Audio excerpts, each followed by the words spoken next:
अस्सलाम वालेकुम नाजरीन, अवामी तराजुल के नए व्लॉग के साथ मैं हूं खालिद भट्टी। और आज हम बात करेंगे जो इस वक्त पंजाब में एक सियासी अफरा तफरी और हलचल मची हुई है उसके हवाले से। उससे पहले आपसे गुजारिश है कि अगर आपने हमारा चैनल अवामी तराजुल सब्सक्राइब नहीं किया तो बराए मेहरबानी इसको सब्सक्राइब कर लें। और अगर हमारा व्लॉग आपको पसंद आए तो इसको शेयर भी करें, लाइक भी करें, और आप महज़ब अंदाज से अपनी राय का इजहार भी कर सकते हैं इसके ऊपर। अब हम बढ़ते हैं आज के मौजू की तरफ। इस वक्त जो है वो पंजाब असेंबली जो है उसको तोड़ने और उसको बचाने की एक जंग जो है, एक आपस के अंदर खींचातानी और कशमकश जो है वो इस वक्त जारी है। एक तरफ तहरीक इंसाफ है, उसके चेयरमैन हैं इमरान खान साहब, जो कि हर सूरत में पंजाब और केपी असेंबली जो है उसको तोड़ना चाहते हैं 23 दिसंबर को। और दूसरी तरफ जो है वो वफाक के अंदर हुक्मरान इत्तेहाद है, जो कि दोनों जगह अपोजिशन में है, पंजाब और केपी में। वो असेंबली को बचाने के लिए और इस निज़ाम को मजीद बहरान से बचाने के लिए जो है वो तगदौ कर रहे हैं,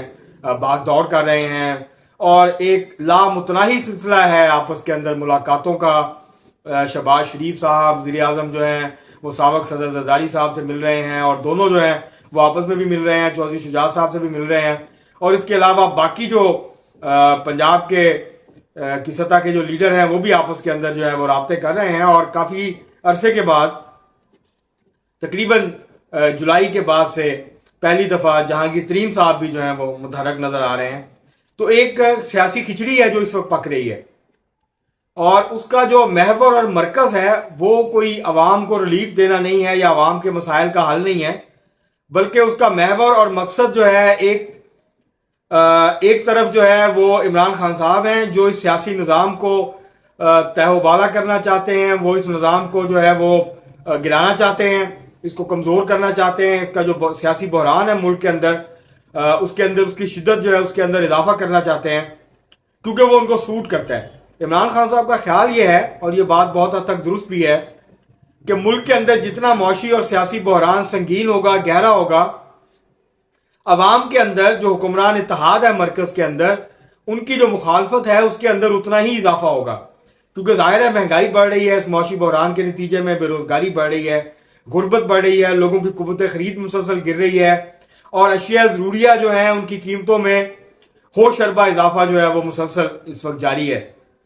तो ये इमरान खान साहब समझते हैं कि जितना ये बहरान मौशी और सियासी जो है वो बढ़ता जाएगा, इसका सियासी तौर पर जब भी इंतखाबात होंगे उनको फायदा होगा। तो इसलिए वो इसकी शिद्दत में इजाफा करना चाहते हैं ये दो असेंबलियां तोड़ के, और वो मुल्क के अंदर जो है कि इंतखाबी माहौल जो है वो उसको पैदा करना चाहते हैं। और वो ये समझते हैं कि अगर इस वक्त इंतखाबात होंगे तो वो उनके जीतने के इम्कान ज्यादा हैं। और हो सकता है, क्योंकि वो ये भी समझते हैं कि अगर कुछ टाइम गुजर गया तो जो केसेस हैं उनके खिलाफ, और जो उनके सर के ऊपर नाहली की तलवार लटक रही है, उनकी नाहली हो सकती है, उनको सियासत से नाअहल किया जा सकता है। मुख्तलिफ जो केसेस उनके चल रहे हैं, तोशा खाना, फॉरेन फंडिंग केस, इस तरह और जो केसेस हैं उसके हवाले से।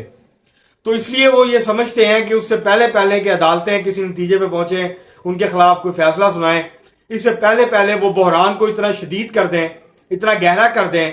कि ये हुक्मरान इत्तेहाद और इस्टेब्लिशमेंट के लिए उसको संभालना मुमकिन ना रहे, और फिर आम इंतखाबात जो है वो नागुज़ीर हो जाएं। ये इमरान खान साहब की स्ट्रेटजी है। दूसरा, जाहिर है इमरान खान साहब अपने आप को बचाने के लिए भी ये जो बार बार डेडलाइंस देते हैं, लोग सवाल करते हैं कि जी इमरान खान साहब तारीख पर तारीख क्यों दे रहे हैं, असेंबली तोड़ क्यों नहीं रहे। वो असेंबली इसलिए फौरी नहीं तोड़ रहे कि वो ये समझते हैं कि वो धमकी देंगे, और उसके बाद जो मुज़ाकरात है जाहिर है जो कि जारी हैं पसे पर्दा, परवेज लाई साहब के जरिए भी और लोगों के जरिए भी, डॉक्टर आरफ अलवी के जरिए भी, वो एस्टेब्लिशमेंट के साथ भी हो रहे हैं, और वो जो हुकूमत है वफाकी उसके साथ भी हो रहे हैं, ताकि किसी एक तो इमरान खान साहब अपने जो केसेस हैं उसके ऊपर वो एनआरओ चाहते हैं। वो चाहते हैं कि ये केसेस जो हैं ये मंतकी अंजाम तक ना पहुंचे और उनको एनआरओ दिया जाए, उनके ऊपर जो नाहली की तलवार लटक रही है इसको हटाया जाए। एक तो ये इशू है। दूसरा इशू ये है, वो ये समझते हैं कि इस वक्त उनके लिए बेहतर है कि वो फौरी इंतखाबात में जाएं, और जो उनको मकबूलियत है वो समझते हैं कि उनकी जो मकबूलियत है उसकी बुनियाद पर वो इलेक्शन जीत सकते हैं।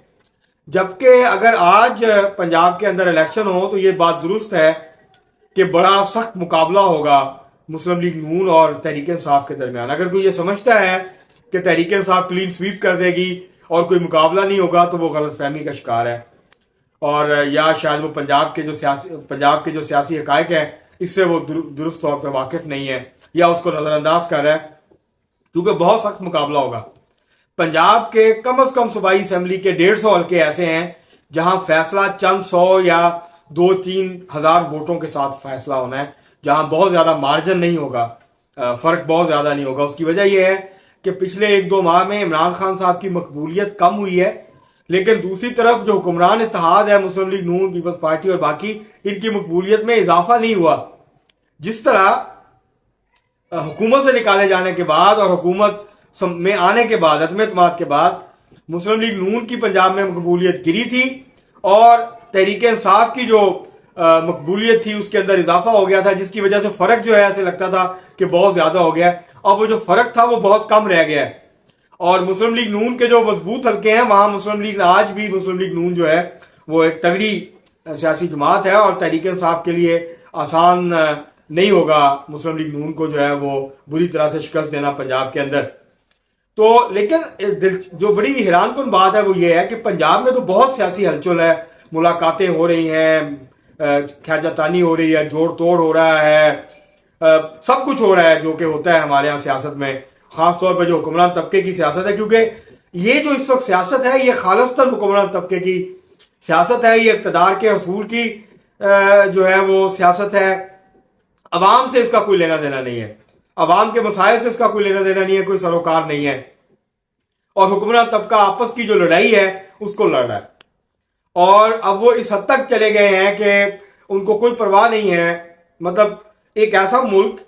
जो कि एक शदीद पाकिस्तान की तारीख के बदतरीन मौशी बहरान की जद में है, लेकिन हुक्मरान तबके जो इस वक्त कर रहा है उससे लगता नहीं है कि उनको इस बात का कोई उनको फिक्र है या उनको इस बात की कोई परेशानी है कि पाकिस्तान जो है वो किस कदर गहरे मौशी बहरान में इस वक्त मुब्तला है और उसको सामना है, उससे दो चार है। और उनकी जो लड़ाई है वो इस वक्त इस बात पे है कि पूरा इक़्तिदार, क्योंकि ये जो 2008 के बाद से जब जनरल मुशर्रफ की हुकूमत ख़त्म हुई थी, 2008 के इंतखाबात के बाद पीपल्स पार्टी की मखलूत हुकूमत बनी थी मरकज़ में, और पंजाब में पीपल्स पार्टी और नून लीग की मखलूत हुकूमत बनी थी। तो एक जिसको जो है वो जनरल कियानी जो आर्मी चीफ थे उस वक्त के, उनके नाम पे कहते हैं कि ये कियानी डॉक्ट्राइन में जहां ये था कि फौज बराह रास्त इक़्तिदार पे कब्जा नहीं करेगी बल्कि पीछे से बैठ के जो है वो चीजों को मामलात को देखेगी, जहां जरूरी होगा पसे पर्दा रह के मुदाखलत की जाएगी। उसके साथ साथ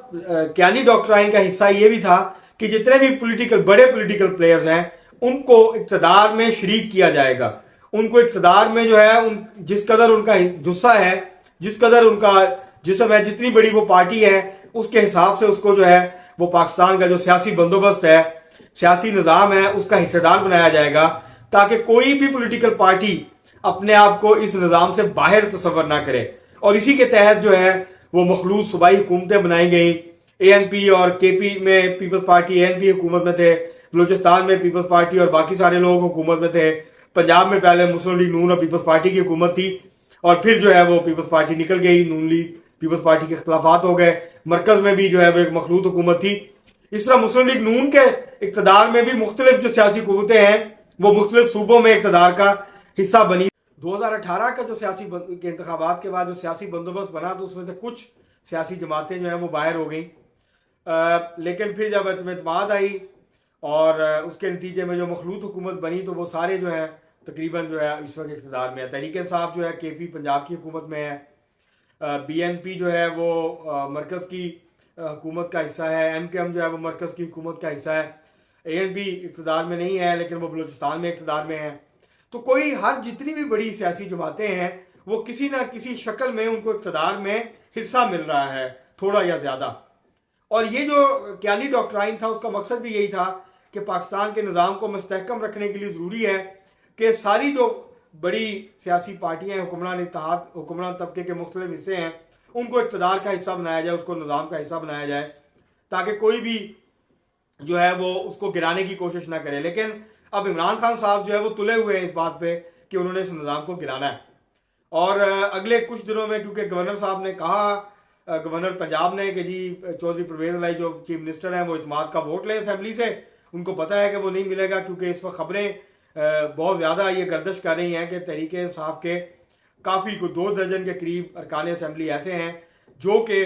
कमिट कर चुके हैं PDM के साथ कि वो अगर इत्मीनान का वोट लेना पड़ा तो चौधरी परवेज लाई को इत्मीनान का वोट नहीं देंगे। अब जो स्पीकर हैं तहरीक इंसाफ के पंजाब असेंबली में सत्तार खान, उन्होंने आज ये कहा कि ये गवर्नर ने जो कहा है इजलास बुलाया है इत्मीनान का वोट लेने के लिए, तो वो गैर आईनी है, गैर कानूनी है, हम उसको नहीं मानते और हम कोई नोटिफाई नहीं करेंगे और हमारा जो इजलास जारी है ये इसी तरह से जारी रहेगा। दूसरी तरफ कल की तहरीक अदम इत्मीनान जमा करा दी हुई है।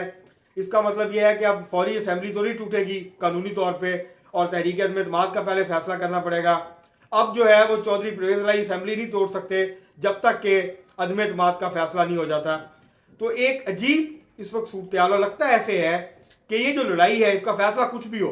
ये असेंबली बचे या टूटे, ये मामला अदालतों में दोबारा जाएंगे, हाई कोर्ट से होते हुए सुप्रीम कोर्ट में जाएंगे और फिर सुप्रीम कोर्ट के जो चंद हम ख्याल जजेस हैं वो शायद फिर दोबारा बैठें और इन मामला का जो है वो कोई ना कोई जो हल है वो निकालें। क्योंकि सुप्रीम कोर्ट कानून से ज़्यादा ऐसे लगता है कि अपने फैसलों में जो सियासी नौयत के केसेस होते हैं उसके अंदर सियासी मामलात की तरफ ज़्यादा उनको हल करने की तरफ जाती है। तो ये इस तरह लगता है कि ये जो मौजूदा बहरान है, ये जो मौजूदा कशमकश और लड़ाई है आपस की इक़्तिदार के लिए और इक़्तिदार के हसूल के लिए हिस्सा ज़्यादा से ज़्यादा हिस्सा लेने की इक़्तिदार में, वो दोबारा से उसका अख्ताम जो है वो उसका जो फैसला है वो ये लगता है कि वो ईवानों में या असेंबली में नहीं होगा, बल्कि लगता यह है कि वो